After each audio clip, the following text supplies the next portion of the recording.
گیا کہ ایک مرشد کے ہوتے ہوئے کسی اور کا مرید ہونا جائز ہے یا نہیں ہے۔ تعدد پیر کی اپنی شرائط ہیں، اور ان شرائط میں سے پہلا شرط یہ ہے کہ آپ جس سے مرید ہو ان کی یا شریعت میں فطور ہو یا طریقت میں فطور ہو، یا ان کا سلسلہ جو ہے وہ معن عن رسول اللہ صلی اللہ علیہ وسلم تک نہیں پہنچا، یا پھر ان کی اسباق کے طریقے جو ہے وہ طریقہ یا سلسلے کی جو اسباق ہے وہ پھر مشائخ کے اسباق سے میچ نہیں کر رہا۔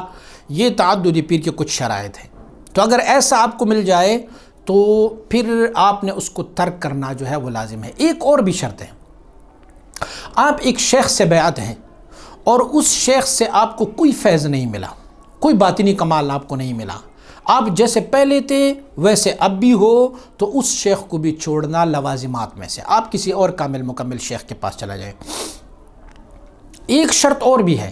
شیخ کامل مکمل بھی ہے، شریعت پر بھی وہ کاربند ہے، طریقت پر بھی کاربند ہے، ان کا فیضان دوسری سالکین تک بھی پہنچ رہا ہے، لیکن صرف آپ کو نہیں پہنچ رہا، تب بھی آپ نے اس کو چھوڑنا ہے اور جا کے کسی کامل مکمل شیخ کی بیعت ہونا ہے۔ ایک اور شرط بھی ہے، آپ کا شیخ کامل مکمل ہے، آپ کو کچھ کمالات اور فیوزات مل گئے ہیں ان سے، لیکن آپ کو بقیہ طلب ہے، مزید اللہ کی وصل و قرب کی آپ کو طلب ہے، لیکن آپ کے شیخ کے پاس اتنا کچھ نہیں ہے جو آپ کو اس سے آگے دے دیں گے، تو آپ پھر بھی کسی کامل مکمل شیخ کی تلاش کریں گے کہ اللہ کریم اس سے فوق مراتب آپ کو عنایت فرماتے رہیں گے۔ میں ظاہری مثال سے بتاتا ہوں، آپ کسی اسکول میں پڑھ رہے ہیں، تو آپ جب کلاس 1 کلاس 2 کلاس 3 میں پڑھ رہے ہوتے ہیں،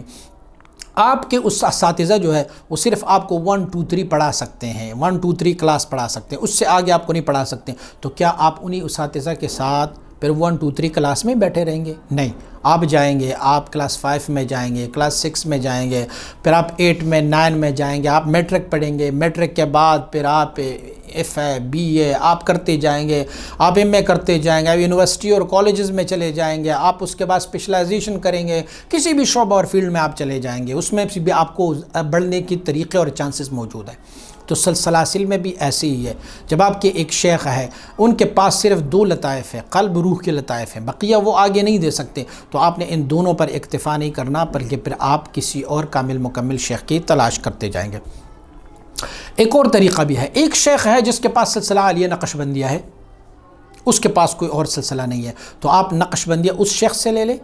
چشتیہ شریف کے لیے کسی اور شیخ کو منتخب کر لیں، سہروردیہ شریف کے لیے کسی اور کو منتخب کر لیں، اور قادری شریف کے لیے کسی اور کو منتخب کر لیں۔ ہاں، آپ کو ایک ایسا شیخ مل گیا جن کے پاس یہ چاروں سلاسل ہے، تو آپ انہی کے ساتھ وابستہ رہ جائیں۔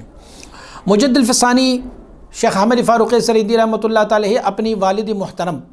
حضرت شیخ عبدالاحد سے مرید تھی، خلیفہ تھے آپ مبارک،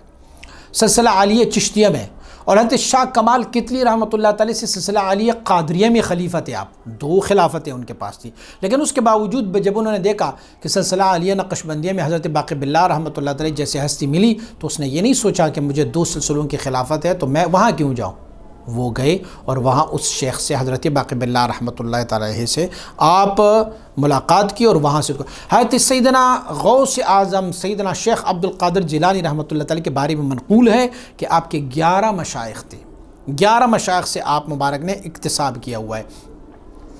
تو مکتوبات امام ربانی مجد الفسانی رحمۃ اللہ تعالی کو آپ پڑھتے جائیں گے، یا رسالہ مبدأ و معاد کو آپ شاہ غلام علی شاہ رحمۃ اللہ تعالی کو پڑھتے جائیں گے، آپ المیزان الکبریٰ کو پڑھتے جائیں گے، الیواقیت والجواہر کو پڑھتے جائیں گے، تو ان ساروں میں آپ کو ملتا جائے گا۔ حضرت داتا گنج بخش علی حجویری رحمۃ اللہ تعالی سے منقول ہے، آپ اپنی کتاب کشف المحجوب میں ارشاد فرماتے کہ میں نے غزنی کی شہر میں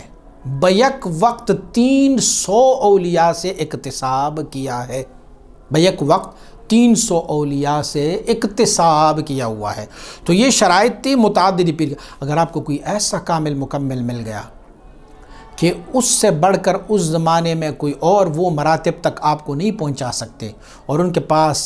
سلسلہ عالیہ نقش بندیہ اور چشتیہ اور قادریہ اور سروردیہ بھی رہیں، اور آپ وہاں سے آپ کی باطن کی اطمینان بھی وہاں سے مل رہی تھی، تو پھر آپ کو کسی اور کے پاس نہیں جانا چاہیے، اسی شیخ سے آپ وابستہ رہیں۔